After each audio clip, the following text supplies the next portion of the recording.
नमस्कार, मैं हूं मृत्युंजय कुमार झा और हमारी खास पेशकश weekly round up commodity special में आपका स्वागत है।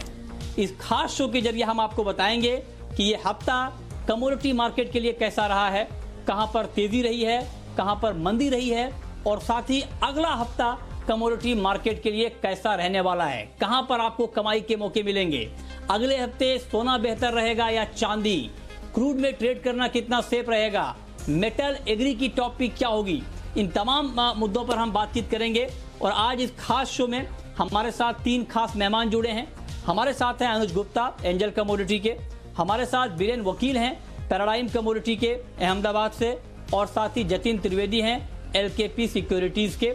आप तीनों मेहमानों का बहुत बहुत स्वागत है इस खास चर्चा में। तो चलिए बुलेटिन की शुरुआत करते हैं और सबसे पहले बात करते हैं कच्चे तेल की, क्योंकि ये हफ्ता क्रूड के लिए लंबे समय के बाद एक पॉजिटिव हफ्ता रहा है क्रूड के लिए। और पूरे हफ्ते कच्चे तेल की कीमतों में करीब 20% की तेजी रही है और कई देशों में लॉकडाउन में ढील के अनुमान से डिमांड बढ़ने की बात की गई। उसका इम्पैक्ट हमने कच्चे तेल की कीमतों पर देखा। दूसरी महत्वपूर्ण वजह यह रही कि चीन का अप्रैल में रोजाना क्रूड का इंपोर्ट यहां पर बढ़ गया है और ओपेक नॉन ओपेक ने भी उत्पादन कटौती शुरू कर दी है। तो ये कुछ महत्वपूर्ण डेवलपमेंट हुए जिससे क्रूड कीमतों को सपोर्ट मिला है। तो क्रूड से शुरुआत, मेरा पहला सवाल बीरेन वकील जी आपसे ही होगा। ये हफ्ता क्रूड के लिए अच्छा रहा, करीब 20% की तेजी हमने कच्चे तेल में देखी है। क्या अगले हफ्ते भी यही कहानी दोहराई जाएगी और क्या अगला हफ्ता भी आपको लगता है कि क्रूड के लिए एक अच्छा हफ्ता साबित होगा? मार्केट में प्रोडक्शन के जो कट आ रहे हैं वो काफ़ी स्ट्रिंजेंट आ रहे हैं। जैसे शेवरॉन ने पर डे 1 लाख कट किया है, वो काफ़ी बड़ा कट है जो यूएस की जायंट ऑयल कंपनी है। पर्मियन बेसिन जो सबसे बड़ा उत्पादक है ऑयल का, वहाँ काफ़ी एग्रेसिव कट आ रहे हैं। साथों साथ ही ओपेक नॉन ओपेक के कट भी आ रहे हैं।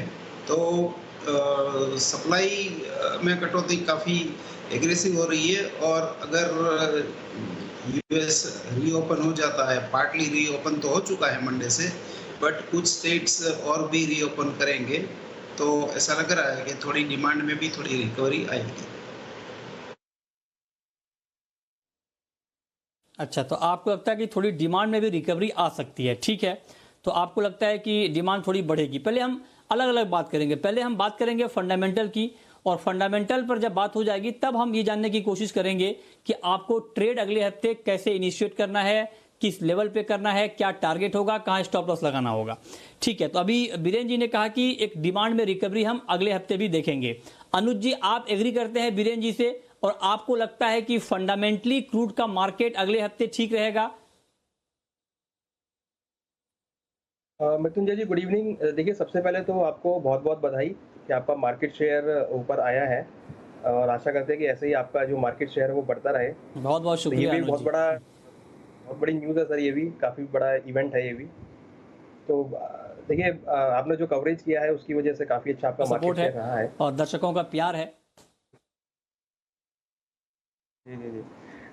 देखिए, क्रूड में मैं बिल्कुल सहमत हूँ वीरेन जी से, क्योंकि जिस तरीके से लॉकडाउन तरीके से एक रिवाइवल इकोनॉमिक्स में देखने को मिला है, तो क्रूड की जो फंडामेंटल है, जो पहले एक सप्लाई ज़्यादा होने के थे, वो यहाँ पर कहीं न कहीं अब डिमांड को भी लेकर निकलने लगे हैं कि डिमांड यहाँ बढ़ती हुई नज़र आई है। हालाँकि जो सप्लाईज़ हैं वो अभी भी काफ़ी ज़्यादा हैं, जो कि उतनी नहीं है कि मतलब उतनी है कि जितने की भाव ज़्यादा ऊपर ना जाएँ। तो हमें लगता है कि भावों में एक रेंज बाउंड मूवमेंट रहेगी। हालाँकि थोड़ा-सा पॉजिटिव ट्रेंड यहाँ पर हो सकता है। मगर मुझे लगता है कि एक जिस तरह का डिमांड आगे लॉकडाउन खुलता जाएगा धीरे-धीरे, तो जो क्रूड की डिमांड है वो यहाँ पर निकलती हुई नज़र आएगी और अगेन अगले हफ्ते भी हम इसी तरह से एक पॉजिटिव ट्रेंड क्रूड में आता हुआ देखेंगे। तो आप दोनों इस बात को लेकर सहमत हैं कि क्रूड फंडामेंटली अगले हफ्ते मजबूत रहेगा। अब जतिन, मैं आपके पास आना चाहता हूं। अब जब फंडामेंटल क्रूड के मजबूत रहेंगे तो अब आप ये बताएं कि अगले हफ्ते क्रूड में ट्रेड क्या लिया जाए। एमसीएक्स की अगर बात करें तो कौन सा ऐसा लेवल होगा जहां पर आपको लगता है कि ट्रेड इनिशिएट करना चाहिए, बाइंग करनी चाहिए, और टारगेट आप क्या देंगे जहां पर जाके प्रॉफिट बुक कर लेना चाहिए नेक्स्ट वीक के लिए? जी, जैसे कि हम देख रहे हैं कि फंडामेंटली चीज़ें जो है वो सपोर्ट कर रही हैं प्राइसेस को, तो टेक्निकली भी पीछे नहीं है, टेक्निकली भी प्राइसेस जो है वो एक्शन उसी के साथ में बता रही हैं, क्योंकि लॉकडाउन सिचुएशन ईजिंग है और साथ ही साथ जो है वो सप्लाई जो है वो भी कम होती जा रही है। टेक्निकली देखें तो सपोर्ट जो है, जो स्ट्रॉन्ग सपोर्ट जो हमें लग रहे हैं एमसीएक्स मार्केट के लिए, वो कहीं न कहीं 1600 से लेके 1650 के जो लेवल्स हैं, वो अच्छे खासे लेवल्स हैं, जहाँ पे प्राइसेस जो है वो स्ट्रांगली सपोर्ट लेते हुए दिखने चाहिए आगे चलते हुए। अगर मान के चलते हैं नेक्स्ट वीक के लिए जो सपोर्ट ज़ोन्स जो बने हुए रहेंगे, वो कहीं न कहीं 1600 से लेके 1650 ये जो स्तर है, वो कहीं न कहीं सपोर्ट ज़ोन स्ट्रांगली मेंटेन होगा। उसी के साथ में अगर टाइमेक्स की भी बात कर लें, तो ये जो सपोर्ट ज़ोन है उसको भी मैच करेगा। तकरीबन अराउंड $21 से लेके $22 का जो लेवल है, वो वहाँ पर सपोर्ट ज़ोन जो है वो लेकर चलना चाहिए।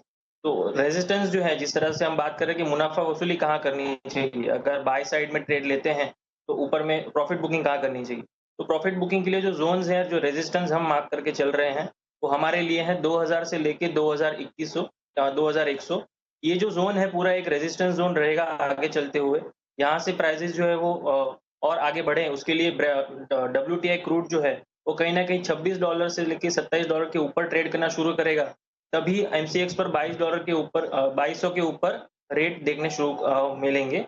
तो यहाँ पर व्यू सिंपल है, 1650-1700 के आसपास जब प्राइसेज़ मिलते हैं तब बाइंग कीजिए। स्टॉप लॉस बिठाइए 1500 के नीचे का, और जो टारगेट एम करके चलना है वो कहीं न कहीं 2100 से 2000 के बीच में लेकर चलना है। ठीक है, तो आप कह रहे हैं कि 2000 से 2100 का टारगेट अगले हफ्ते दिख जाएगा क्रूड में। मतलब आप ये कहना चाह रहे हैं कि 200 से 250 रुपए की तेजी कच्चे तेल में दिखेगी नेक्स्ट वीक। आप बीरेन जी इस बात को लेकर सहमत हैं? आपको भी लगता है कि 2000-2100 का लेवल अगले हफ्ते हम एक बार फिर से एमसीएक्स पर कच्चे तेल में देख लेंगे? आज का जॉब डेटा अगर पॉजिटिव आता है तो सपोर्ट मिलेगा। शायद प्राइसेस नाइमेक्स में 26-28 को टच कर सकते हैं। इंडियन टर्म्स में शायद हम 2200-2150 तक जा सकते हैं।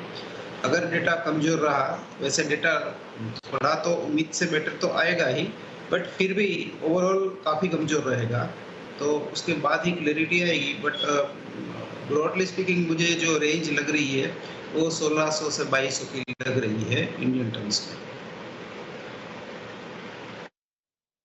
ओके, अनुज जी आपका टारगेट नेक्स्ट वीक के लिए क्रूड का?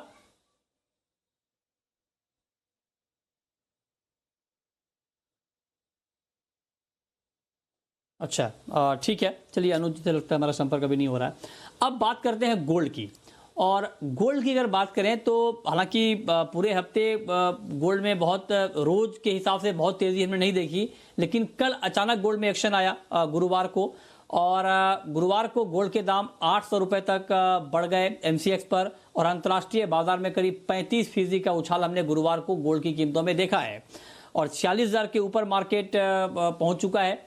तो अनुज जी क्या लगता है आपको, अब ये हफ्ता तो गोल्ड ने एक मोमेंटम पकड़ने की कोशिश की है, क्या अगले हफ्ते गोल्ड में हम कोई बड़ी तेजी देखेंगे, और अगर हाँ तो क्या बाइंग करके चलना गोल्ड में ठीक रहेगा? देखिए मृत्युंजय जी, इस बार इस हफ्ते में दो चीज़ें इंपॉर्टेंट हुई हैं। एक तो जो गोल्ड ईटीएफ की जो डिमांड है वो यहाँ पर करीबन लाइफ टाइम हाई का आसपास आई है, 3355 टन के आसपास यहाँ बनी है। अप्रैल के अंदर ही करीबन 170 टन के आसपास जो ईटीएफ है वो यहाँ पर ऐड हुआ है।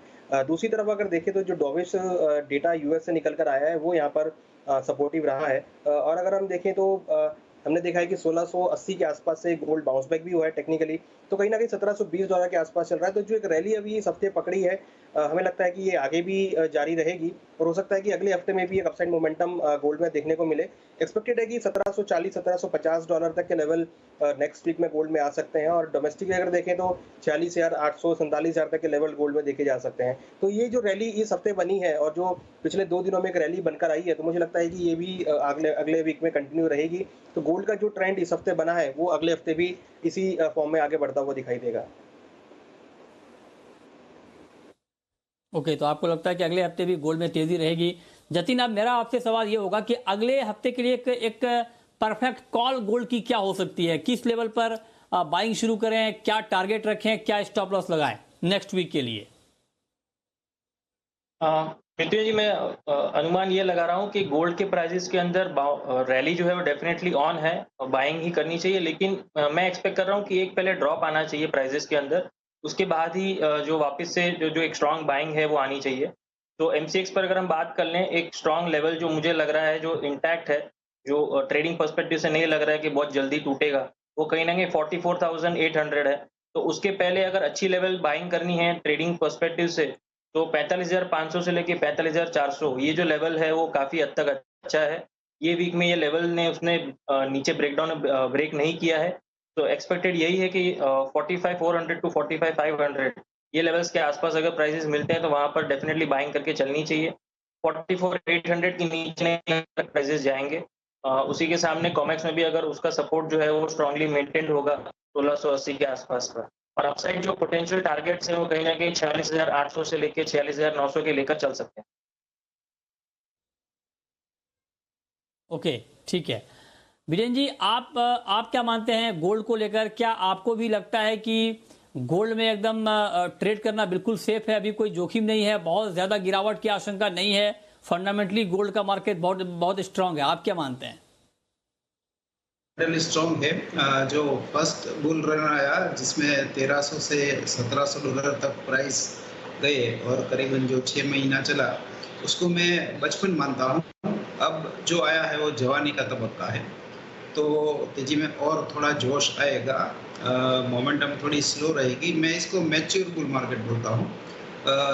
अगर ये 1777 के ऊपर स्टेबल हो जाता है कॉमेक्स के लेवल के हिसाब से, तो हम इसको अगले 2-3 महीने में 1850 1950 के बीच देख सकते हैं, क्योंकि बार बार 1680 से नीचे नहीं जा रहा है मार्केट, और स्पॉट में 1660 ब्रेक नहीं हो रहा है। तो ऐसा लग रहा है कि बेसिंग बन रहा है और कहीं से जो ब्रेकआउट आएगा वो मोस्ट प्रोबेबली अपसाइड आएगा। ठीक है। ओके, तो सब लोग यही कह रहे हैं कि गोल्ड में एक तेजी का माहौल रहेगा, इसमें आप नज़र बनाकर चल सकते हैं इसके ऊपर। अब बात करते हैं चांदी की, और चांदी में इस हफ्ते 5% से ज़्यादा की तेज़ी हमने देखी है। लोअर लेवल पर एक बाइंग का माहौल बना चांदी में, इंडस्ट्रियल एक्टिविटी भी बढ़ी है, तो उस वजह से भी चांदी की इंडस्ट्रियल डिमांड बढ़ने की बात की जा रही है। उसका फ़ायदा भी चांदी को मिला है, निवेश मांग का फ़ायदा तो मिला ही था। तो अब मैं अनुज जी आपसे जानना चाहता हूं कि क्या चांदी में भी अभी ट्रेड करना ठीक है, और क्या अगले हफ्ते गोल्ड को चांदी आउट परफॉर्म कर सकती है?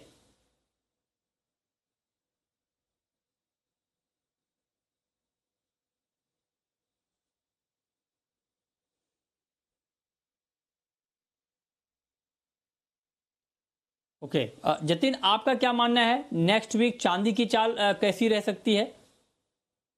मृत्युंजय जी, सिंपल एक एनालिसिस बताना चाहूँगा मैं कि गोल्ड सिल्वर का जो रेशियो है वो बहुत एक अच्छी तरह से ट्रैकिंग होता है। हर एक एनालिस्ट जो है वो बहुत सटीक तरीके से ट्रैक करता है। अगर पिछले हफ्ते 10 दिन का डेटा देख लिया जाए तो गोल्ड सिल्वर के रेशियो के अंदर को जो पीक है वो ऑलरेडी बना चुका था।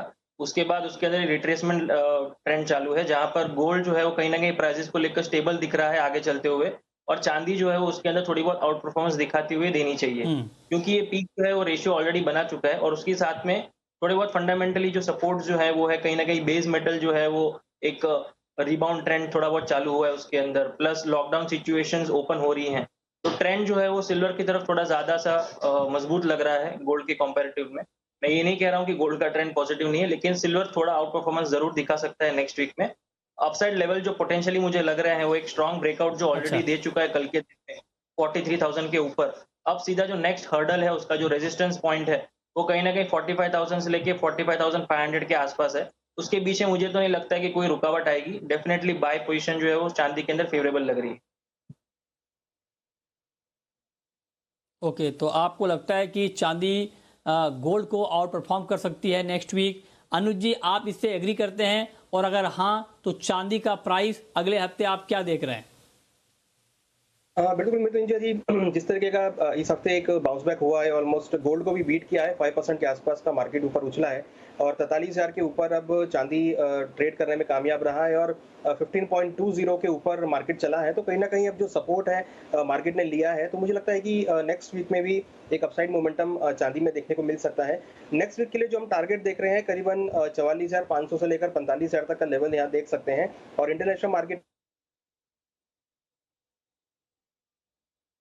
ओके बीरेन जी, आपके हिसाब से अगले हफ्ते गोल्ड बेहतर है या सिल्वर? मैं गोल्ड में बाइंग ऑन डिप्स प्रेफर करूंगा 45,500 के आसपास। सिल्वर में भी अगर टाइम फ्रेम थोड़ा लंबा है 4-5 वीक का, तो सिल्वर भी अच्छी है, क्योंकि जो शार्प डाउन हुआ आया था 52,000 से 33,000 तक का, उसमें काफ़ी कमज़ोर लोग निकल गए होंगे। तो अब जो भी पोजीशन होल्डर है वो काफ़ी स्ट्रॉन्ग है, तो यहाँ भी 41,800 42,000 के आसपास बाई की जा सकती है 44,500 का टारगेट रख के। ओके, और हम बात कर रहे हैं कि ये हफ्ता कमोडिटी मार्केट के लिए कैसा रहा है और अगला हफ्ता कमोडिटी मार्केट के लिए कैसा रहेगा। बीरेन जी, नेचुरल गैस की बात करते हैं। काफ़ी उतार चढ़ाव वाली कमोडिटी है ये, कभी बड़ी तेज़ी आ जाती है, कभी बड़ी गिरावट। तो इस हफ्ते अगर हम देखें तो शुरुआती तेज़ी के बाद करीब 3.5% दाम नेचुरल गैस के गिरे हैं पूरे वीक के लेवल पे अगर कैलकुलेट करें तो। 163 की ऊंचाई से नेचुरल गैस 140 तक फिसला है। क्या अगला हफ्ता भी इतना ज़्यादा ही वोलेटाइल दिख रहा है आपको नेचुरल गैस के लिए? यहाँ ऐसा लग रहा है कि काफ़ी टफ बैटल है बुल्स और बेयर्स के बीच में।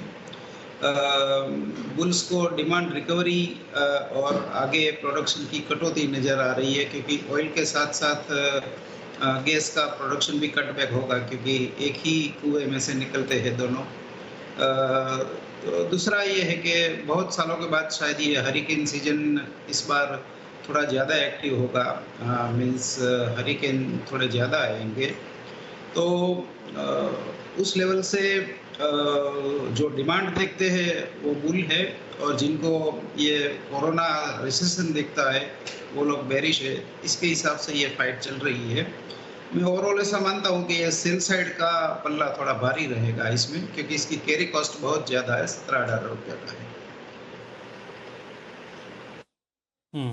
ठीक है, तो ये रहा है आपकी नेचुरल गैस के ऊपर। अनुज जी, नेचुरल गैस में क्या नेक्स्ट वीक कोई ट्रेड लेना चाहिए, और अगर हाँ तो किस लेवल पे लेना चाहिए, क्या टारगेट आप देंगे? देखिए, इसमें एक चीज देखने को मिली है कि जो ओपन इंटरेस्ट है वो क्रूड से ज्यादा नेचुरल गैस में देखने को मिला है, क्योंकि लोगों का जो वहाँ पे मार्जिन ज्यादा है और लोगों ने अपनी जो पोजीशन है वो नेचुरल गैस में बनाई है। तो कहीं ना कहीं जो इंटरेस्ट है वो नेचुरल गैस में बढ़ा है, जिसकी वजह से हमने वॉलिटिलिटी बहुत हाई यहाँ पर ही बढ़ती हुई देखी है। हालांकि जो धीरे धीरे भाव नीचे से ऊपर आते हुए दिखाई दिए हैं, तो हमें लगता है कि अगले हफ्ते में भी भावों में कुछ तेजी का माहौल देखने को मिलेगा। हालांकि करंटली अभी 142 के आसपास रेट चल रहे हैं। हमें लगता है कि ऊपर में 150 155 तक के लेवल अगले हफ्ते देखने को मिल सकते हैं, क्योंकि यहाँ पे जो डिमांड है वो यहाँ पर देखने को मिल सकती है, क्योंकि नेचुरल गैस जो है वो डोमेस्टिक में यहाँ देखने को मिलती है। तो कहीं ना कहीं एक अपसाइड मोमेंटम नेचुरल गैस में यहाँ देखने को मिलेगा। तो अगला हफ्ता मुझे लगता है कि 142 150 से लेकर 155 तक के लेवल नेचुरल गैस में नेक्स्ट वीक देखने को मिल सकते हैं। ओके, ठीक है। जतिन, आपका कमेंट नेक्स्ट वीक के लिए एनजी पर? जब तक 135 के ऊपर लेवल ट्रेड कर रहे हैं तब तक एक अपॉर्चुनिटी बन सकती है, लेकिन बहुत ज़्यादा हेवीली ट्रेड नहीं करना चाहिए, क्योंकि जिस तरह से वॉलेटिलिटी दिखाता है ये काउंटर, तो लाइट ट्रेड ही लेनी चाहिए उसके अंदर, या तो फिर अवॉइड करें काउंटर को। और अगर छोटी अवधि के हिसाब से लेना है, छोटे स्टॉप लॉस के हिसाब से, तो 138 139 के आसपास प्राइसेस जो है वो सपोर्ट लेते हुए दिखने चाहिए। 135 के नीचे नहीं लग रहे हैं प्राइसेस जाने चाहिए नेक्स्ट वीक में। एक बाउंस एक्सपेक्टेड तो है, अराउंड 150 के आसपास आए तो प्रॉफिट भी बुक कर लेना चाहिए। ठीक है, चलिए, ये बात हुई नॉन एग्री कमोडिटी की। अब बात करेंगे एग्री कमोडिटी की, और एग्री कमोडिटी की शुरुआत कॉटन से, क्योंकि कॉटन के दाम हाल के दिनों में काफ़ी गिरे हैं।